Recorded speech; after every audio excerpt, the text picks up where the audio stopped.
Imagine getting into a car, turning the key, and slamming the gas pedal to the floor while your foot is locked on the brake.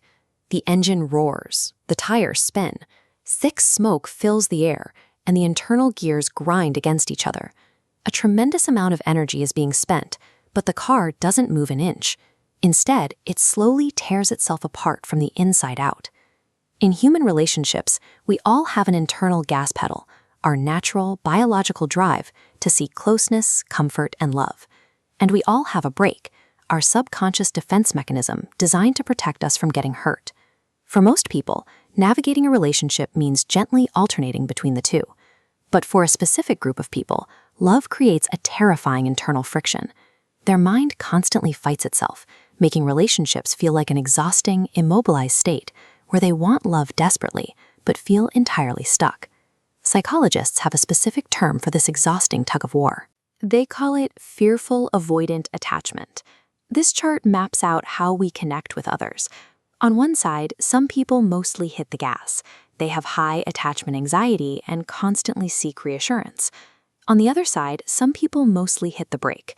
They have high avoidance and prefer to distance themselves. But the fearful-avoidant pattern, highlighted here in the top corner, happens when someone scores extremely high in both anxiety and avoidance at the very same time. They aren't a hybrid. They aren't sitting comfortably in the middle. The fearful-avoidant pattern is the volatile co-activation of two directly conflicting survival strategies firing all at once. To understand why a mind would wire itself this way, we have to look back at childhood. Human infants are born with a universal survival code. When a child detects a threat or feels scared, their biological instinct is to run directly towards their primary caregiver for safety. In the late 20th century, researcher Mary Main studied how infants organize their behavior under stress to reach that safety. She closely observed what happens when a child's attachment system is activated. Through her work, she identified a specific developmental glitch, often called fright without solution. Picture a child feeling alarmed, needing comfort. But what is the child's nervous system supposed to do when their designated safe haven is also the source of their alarm? Reaching out for a hug means approaching danger. Pulling away to hide means total isolation. The brain's default strategy breaks because there is no safe choice to make. It is a common myth that this kind of biological alarm only happens in households with extreme physical abuse. Researchers expanded on this idea with what they call the frightening and frightened model. A child's biological panic can be triggered entirely without physical harm. If a caregiver has their own unresolved trauma, severe depression, or if they unpredictably emotionally withdraw, the child experiences that exact same intense alarm. To a toddler, a parent who simply completely zones out can feel terrifying. To survive an environment where comfort and fear are entirely unpredictable, the child's brain creates a new neurological adaptation. It wires the circuit that says, "I crave connection," directly to the circuit that says, "Expect danger," forcing them to fire simultaneously. The child makes it to adulthood by keeping their guard up even while being held. Developing a fearful avoidant style is a highly successful, logical adaptation to an unresolvable childhood environment. Decades later, that child enters the adult dating world.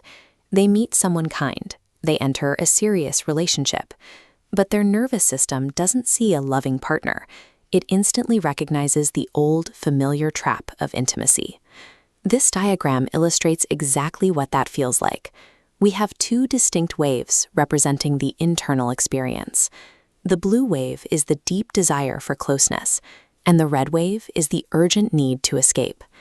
The closer a partner gets, the louder the alarms for both connection and violently crash into each other. Notice how those colliding waves flatten out into a jagged, static line. That line represents what happens to the body's stress response. Because neither fighting nor fleeing actually resolves the situation, stress hormones stay chronically elevated. The body is constantly exhausted from fighting itself. So when someone with this style suddenly drops an invisible wall mid-relationship and walks away, it rarely means they lost interest.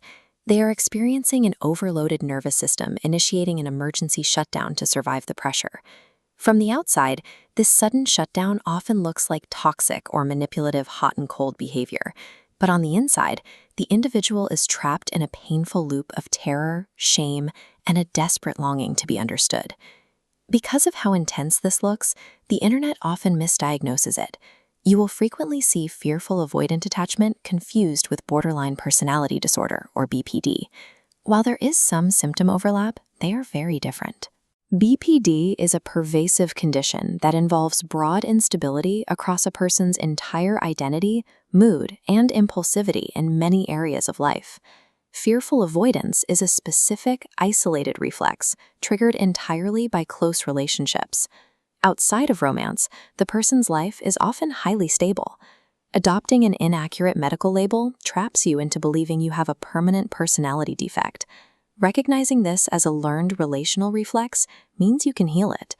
Let's clear up one final myth. Attachment styles are not permanent frozen personality traits. Psychological literature strongly supports the concept of earned secure. Adults can absolutely override their insecure childhood programming and develop a coherent, stable state of mind. But insight alone isn't enough to fix it. Knowing why you do this won't stop the reflex.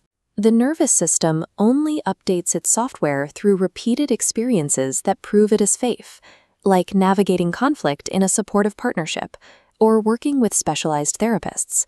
You have to give your body new evidence. Returning to our car from earlier, the goal isn't to rip the brake out entirely. With time, patience, and proof of safety, the mind can finally learn to ease off the defensive pedal.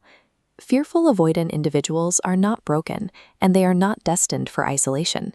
They are simply tasked with teaching their nervous system a new truth, that connection and danger are no longer the exact same thing.